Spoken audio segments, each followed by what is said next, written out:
Halo, salam jumpa lagi bersama saya Someda. Oke, kali ini kita bahas terkait dengan fungsi finansial. Kita masih di ranahnya Microsoft Excel ya, atau Microsoft Office. Nah, di sini ada beberapa fungsi di finansial yang akan kita bahas. Walaupun nanti fungsi-fungsi finansial ada beberapa, tapi kita bertahap. Kali ini saya bahas ada tiga. Yang pertama itu terkait dengan fungsi, ada future value, terus ada present value, sama payment. Oke, kalau dari sini yang pertama itu future value digunakan untuk menghitung nilai uang investasi atau tabungan di masa yang akan datang berdasarkan suku bunga dan jangka waktu tertentu dengan setoran tetap. Jadi nanti setorannya tetap nggak berubah, dan suku bunganya, nilai bunganya itu juga tetap, tidak ada perubahan. Nah, itu terkait dengan fungsi future value ya. Nah, terus ada lagi present value, terus yaitu mengembalikan nilai uang investasi saat ini dibandingkan dengan masa yang akan datang. Maksudnya ini untuk membandingkan uang investasi sekarang, kalau saya hitung itu berapa, nanti kalau saat masa akan datang, dengan kurun waktu yang sudah ditentukan, nilainya jadi berapa gitu. Itu terkait dengan present value ya. Nah, terus yang ketiga ini terkait dengan payment, itu mencari besaran angsuran pokok tetap dari pinjaman. Nah, jadi nanti kalau kita mau meminjamkan terkait dengan jual beli barang ataupun tentang unsur perkreditan, nanti kita bisa menggunakan rumus PMT. Nah, ya, untuk fungsi future value itu kita bisa lihat di sini rumusnya yang saya tandain kuning ya, di baris ke-9. Nah, kita lihat contohnya di sini. Jika ada kasus di sini, jika Anda memiliki uang 1 juta kemudian berencana untuk menginvestasikannya dengan bunga per tahunnya 10% selama 10 tahun, berapa uang yang akan dikumpulkan nanti? Jadi sekarang Anda mau berinvestasi 1 juta, itu selama 10 tahun nggak diotak-atik gitu ya, nggak diambil, dengan suku bunganya itu 10% per tahunnya. Nah, kita bisa membuat simulasi, kita buat bagan perhitungannya seperti ini. Kita rate-nya itu terkait dengan suku bunganya, terus periode, yaitu periodenya berapa tahun. Nah, terus present value-nya atau nilai saat ininya itu berapa, ada investasinya berapa, itu 1 juta. Nah, terus posisi rumusnya seperti ini nanti. Rumusnya adalah C12 C13. C12 itu terkait dengan rate. Soalnya kalau kita klik aja di sini, kita bisa lihat nih rate-nya itu yang mana. Rate-nya itu ada yang di C12. Terus ada NPR itu terkait dengan periodenya. Terus ada payment-nya, pembayarannya berapa. Karena kita nggak ada pembayaran rutin, karena kita hanya menanamkan investasi, makanya di sini nilainya 0. Nah, terus present value-nya, yaitu ada investasinya berapa, nilai sekarangnya berapa, 1 juta.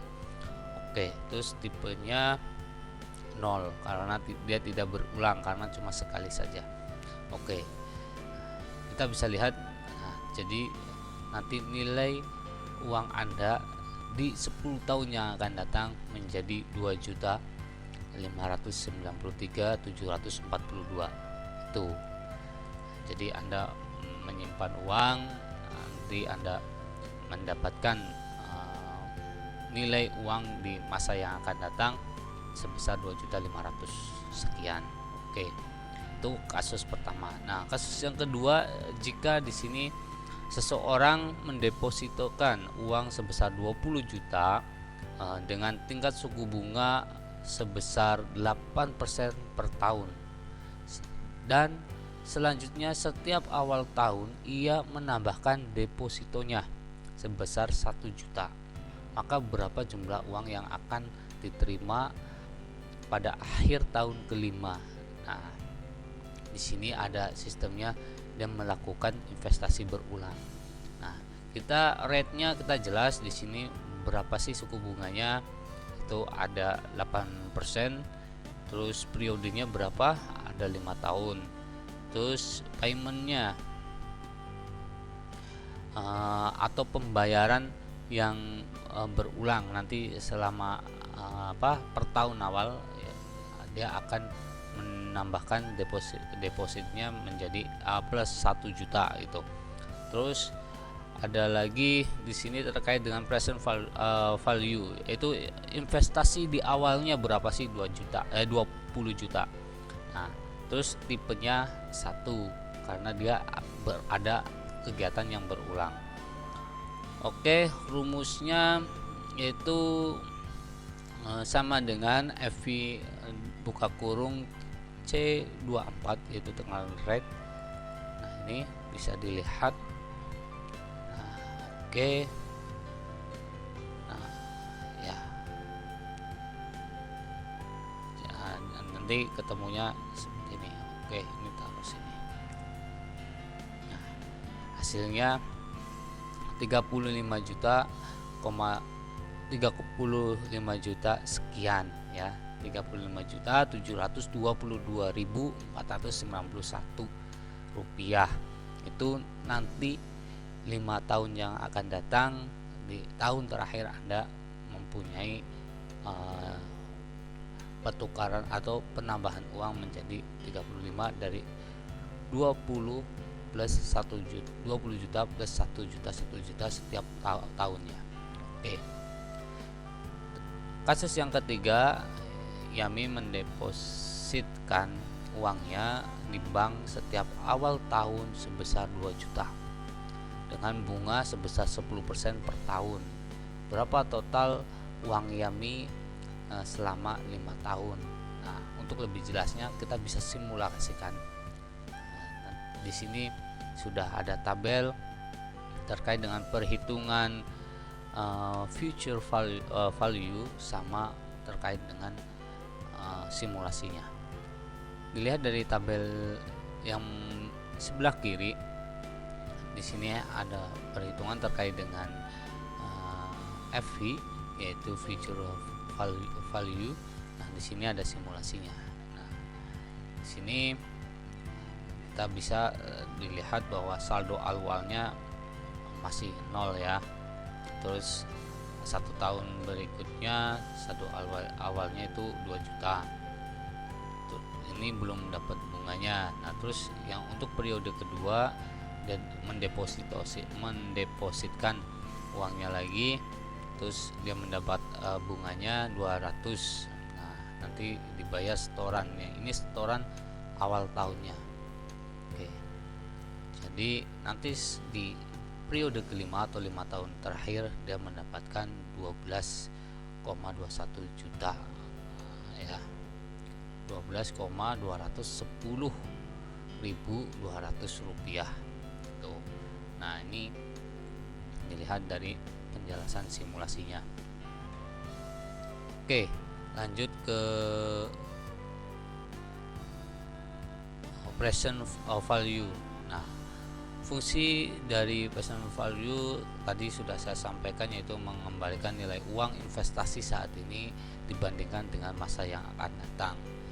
Dengan rumusnya atau sintaknya yaitu sama dengan PF dalam kurung rate NPR, PMT, dalam kurung VF future value, terus ada lagi tipenya itu.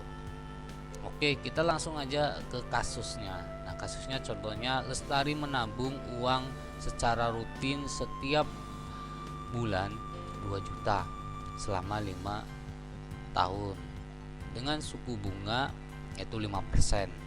Jika dihitung total tabungannya, nilainya yaitu 2 juta kali 5 tahun kali 12 bulan sama dengan 120 juta. Itu kalau perhitungan matematis seperti ini ya.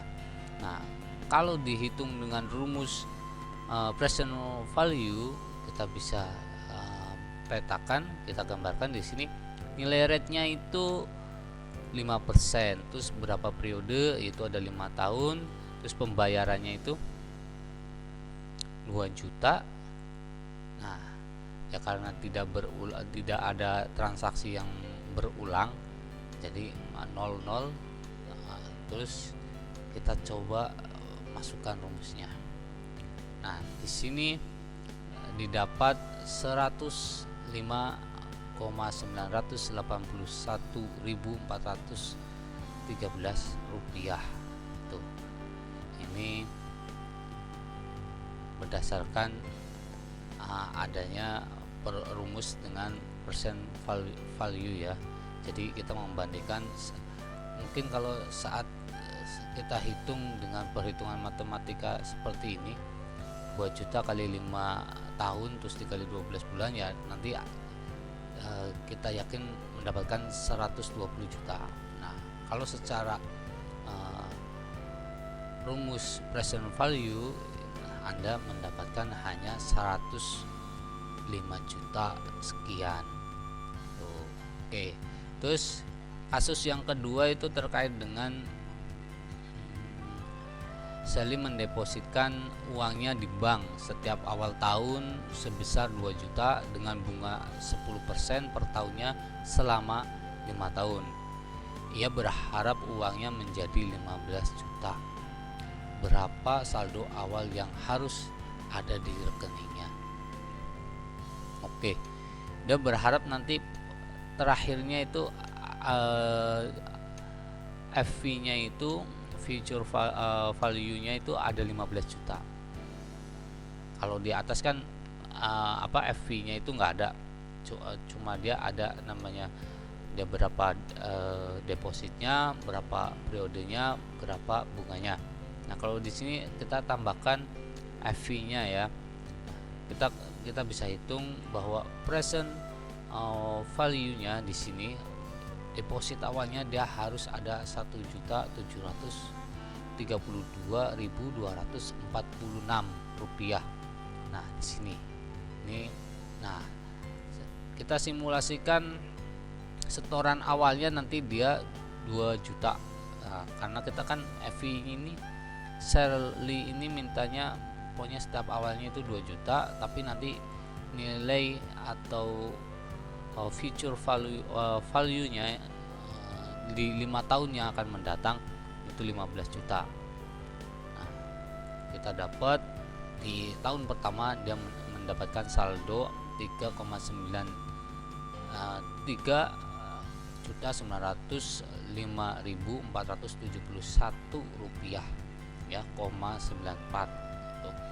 Nah, kita lihat nanti di periode keduanya, tahun keduanya dia bertambah menjadi 3,9, terus dia deposit lagi atau setoran 2 juta lagi, nanti saldonya menjadi 6 juta nanti periode ketiga sampai ke periode kelima, dan di akhir tahun si Sally mendapatkan apa yang dia inginkan, yaitu sebesar 15 juta ya. Oke, itu terkait dengan present value. Jadi bisa dikombinasikan antara present value sama future value ya. Oke, terus kita lanjut yang terakhir yaitu PMT atau payment. Nah, fungsinya yang seperti tadi mencari besaran angsuran pokok yang tetap dari pinjaman. Biasanya ini sering yang ada di pengkreditan ya, ada di angsuran. Kalau kita membeli motor atau membeli barang elektronik kan sekarang banyak banget dengan metode kredit. Nah, di sini di case yang pertama itu Edi meminjam uang di bank sebesar 20 juta dengan suku bunga tetap itu 5% per tahunnya. akan diangsur selama 3 tahun, yaitu 36 bulan. Berapa besar cicilan atau angsuran yang harus dibayarkan setiap bulannya. Nah, karena di sini ada PMT, pembayaran yang rutin per bulan, maka rate-nya kita nanti kalikan 12 ya. Rate-nya maksudnya rate-nya itu untuk bunganya kan 5% per tahun. Nah, karena 5% itu per tahun, kita nanti cari per bulannya, jadi kita nanti bagi 12 bulan. Nah, terus untuk yang jangka waktunya NPR itu yang untuk 3 tahun masanya itu nanti kita kalikan 12. Nah, oke. Terus nilai pinjamannya 20 juta. Nah, bisa didapat yaitu cicilan per bulannya dengan nilai tetap itu 599.417 rupiah,94 sekian. Nah, itu terkait dengan kita mencari berapa sih angsuran tetapnya kita kalau kita pinjam ke bank nanti 20 juta dengan presentasenya atau suku bunganya itu 5%. Itu bisa. Ini oke. Terus yang terakhir itu terkait dengan Reza membeli sebuah HP seharga 5 juta secara kredit dengan bunga 10% per tahun, dicicil selama 3 tahun. Reza membayar angsuran secara tetap. Berapa besar sih angsurannya? Nah, kita coba simulasikan dengan tetap dengan rumus PMT, payment atau pembayaran, dengan harga tadi pembeliannya itu 5 juta, terus suku bunganya ini rate-nya itu 10% per tahun, terus periodenya NPR ya itu 3 tahun. Berapa periode angsurannya, berapa tahun masanya sih, itu ada 3 tahun. Nah, angsuran tetapnya didapat yaitu 2.10.574 rupiah. Nah, dilihat dari tabel sebelahnya, kita mensimulasikan berapa sih setiap tahunnya periodenya Reza itu membayar itu. Saldo awalnya dia itu 5 juta atau dia beli dengan harga 5 juta. Suku bunganya itu 10% setahunnya. Tuh, jadi kan 500.000 setahun. Terus angsuran pokoknya itu 1.510.574 rupiah. Nah, ini terus sisa piutangnya Reza ada 3 juta di periode pertama. Kalau Reza itu membayar sebesar 1.500.000 sekian. Terus di periode keduanya Reza itu harus membayar 1.661.631 rupiah. Nah, nanti saldo akhirnya itu atau sisa hutangnya itu 1.827.795 rupiah. Nah, nanti di periode ketiga atau tahun ketiga Reza membayar 1,8 sekian. Nah, nanti saldo atau sisa angsuran atau sisa piutangnya Reza selesai gitu. Oke. Dari pembahasan ini terkait dengan future value sama terus present value, ada lagi payment itu nilai di masa yang akan datang, nilai sekarang dibandingkan dengan yang akan datang. Kita bisa membandingkan seperti itu, ataupun kita menghitung terkait dengan besaran angsuran, besaran pembayaran pinjaman kita berapa sih. Kita bisa menghitung dengan rumus-rumus finansial yang ada di Microsoft Office, yaitu Excel ya. Itu ada FV terus PV terus sama dengan P atau PMT itu. Nah, silakan mencoba. Sampai jumpa. Salam, bertemu lagi di video berikutnya. Salam Someda.